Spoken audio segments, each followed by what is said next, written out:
नमस्कार, ये आकाशवाणी शिमला है। अब आप राजकुमारी चंदेल से प्रादेशिक समाचार सुनिए। आज के मुख्य समाचार। प्रदेश में कल सुबह 6 बजे से 17 मई सुबह 6 बजे तक रहेगा कोरोना कर्फ्यू, धारा 144 होगी लागू। राज्यपाल बंडारू दत्तात्रेय ने लोगों से कोरोना कर्फ्यू के दौरान सहयोग की अपील की। मुख्यमंत्री जयराम ठाकुर ने कोरोना कर्फ्यू का प्रभावी कार्यान्वयन सुनिश्चित करने के अधिकारियों को दिए निर्देश। और परिवहन मंत्री बिक्रम सिंह ने प्राइवेट बस ऑपरेटर यूनियन से अपनी हड़ताल खत्म करने का किया आग्रह। कोविड मरीजों की संख्या फिर से बढ़ रही है, इसलिए सभी श्रोताओं से अपील है कि कोई भी कोताही न बरतें। सभी सुरक्षा उपायों का पालन करें और 45 वर्ष से ऊपर के सभी लोग बेहिचक टीका लगवाएं। सुरक्षित रहें और 3 आसान उपायों का पालन करें। मास्क पहनें, 2 गज दूरी है जरूरी, सुरक्षित दूरी बनाए रखें, हाथ और मुंह साफ रखें। अब समाचार विस्तार से। प्रदेश में कल सुबह 6 बजे से 17 मई सुबह 6 बजे तक कोरोना कर्फ्यू रहेगा।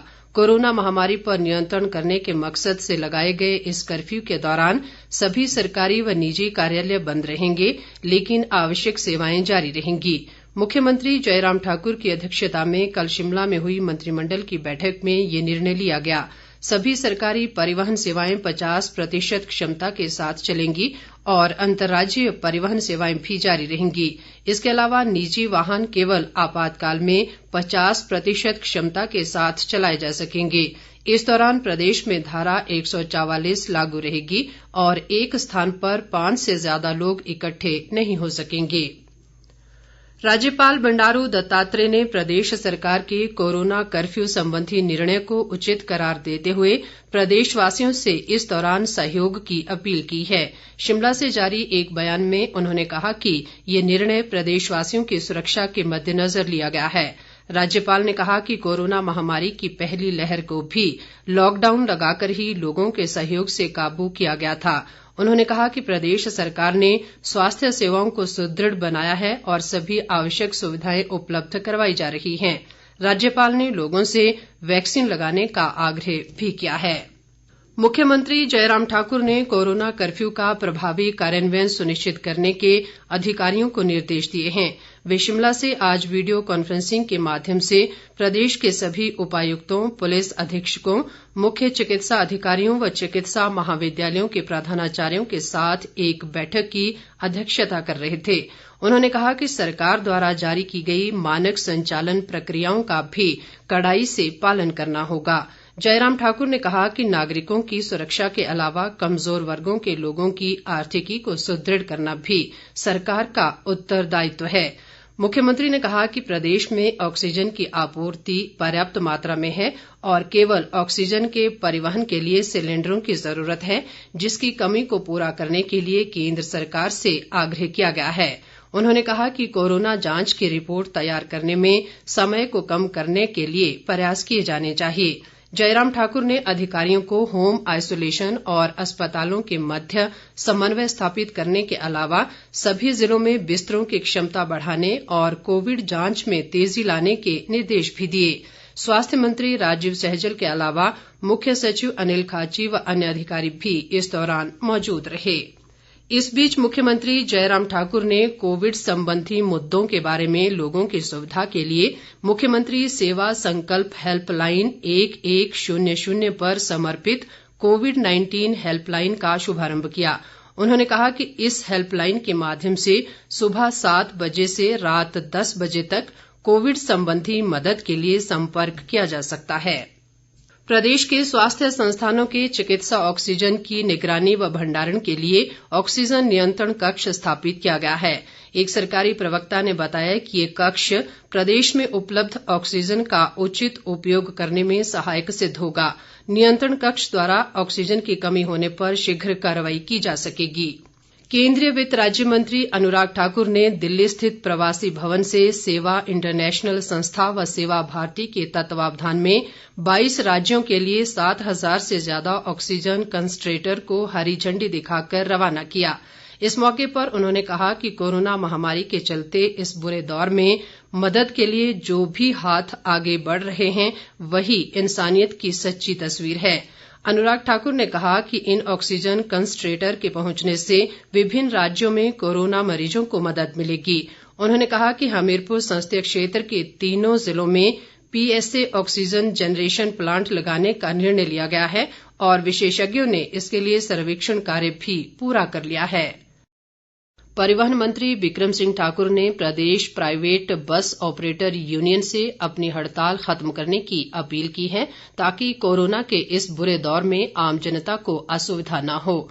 उन्होंने कहा कि प्रदेश सरकार 16 मई के बाद यूनियन से बातचीत कर उनकी जायज मांगों का समाधान सुनिश्चित करेगी। बिक्रम सिंह ने कहा कि निजी बस ऑपरेटरों के पूंजी व टैक्स माफी के प्रस्ताव पर गंभीरता से विचार किया जा रहा है।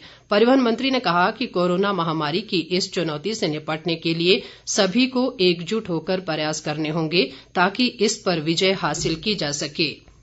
पंचायतीराज व पशुपालन मंत्री वीरेंद्र कंवर ने आज ऊना जिले के बंगाणा में एक बैठक के दौरान अधिकारियों को 1 साल 5 काम अभियान को प्राथमिकता के आधार पर करने के निर्देश दिए। उन्होंने कहा कि इसके तहत पंचायत में 1 वर्ष की अवधि के भीतर 5 बड़े कार्य पूरे किए जाने चाहिए। कंवर ने कहा कि इस अभियान पर विशेष ध्यान देने की जरूरत है क्योंकि इससे ग्रामीण क्षेत्रों में बुनियादी ढांचा सुदृढ़ होगा।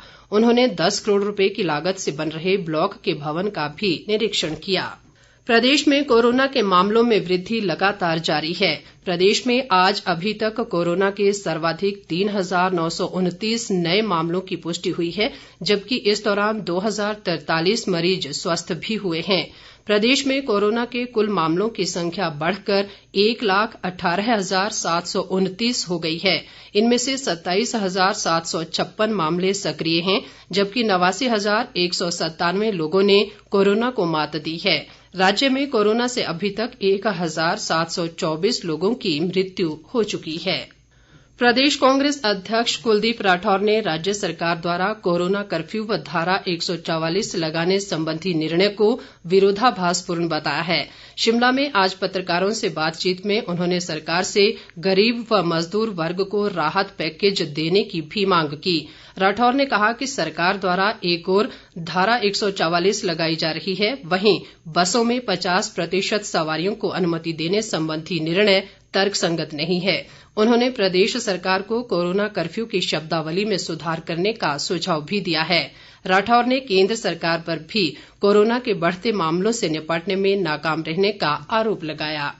कुल्लू जिले के गैस एजेंसी मालिकों ने आज कुल्लू अस्पताल को 100 ऑक्सीजन सिलेंडर प्रदान किए। इसके अलावा कुल्लू शहर के व्यापारियों ने अस्पताल में उपचाराधीन कोरोना मरीजों के मनोरंजन के लिए 4 LED भी भेंट किए।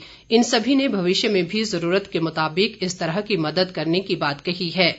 उधर संत निरंकारी मंडल हमीरपुर द्वारा कोविड सेंटर हमीरपुर को 50 स्टीमर व 5 ऑक्सीमीटर प्रदान किए गए। क्षेत्रीय लोक संपर्क ब्यूरो शिमला द्वारा कोविड टीकाकरण व कोविड उचित व्यवहार विषय पर वर्चुअल माध्यम से एक वेबिनार आयोजित किया गया। इसमें प्रदेश के अनेक कॉलेजों के प्रधानाचार्यों, अध्यापकों और विद्यार्थियों ने भाग लिया। इस दौरान राष्ट्रीय स्वास्थ्य मिशन की MD पारुल शर्मा ने कहा कि कोरोना महामारी से बचने के लिए कोविड प्रोटोकॉल का पालन करना और टीकाकरण ही एकमात्र उपाय है। अंत में मुख्य समाचार एक बार फिर। प्रदेश में कल सुबह 6 बजे से 17 मई सुबह 6 बजे तक रहेगा कोरोना कर्फ्यू, धारा 144 होगी लागू। राज्यपाल बंडारू दत्तात्रेय ने लोगों से कोरोना कर्फ्यू के दौरान सहयोग की अपील की। मुख्यमंत्री जयराम ठाकुर ने कोरोना कर्फ्यू का प्रभावी कार्यान्वयन सुनिश्चित करने के अधिकारियों को दिए निर्देश। और परिवहन मंत्री बिक्रम सिंह ने प्राइवेट बस ऑपरेटर यूनियन से अपनी हड़ताल खत्म करने का किया आग्रह। इसके साथ ही ये समाचार बुलेटिन समाप्त हुआ। नमस्कार।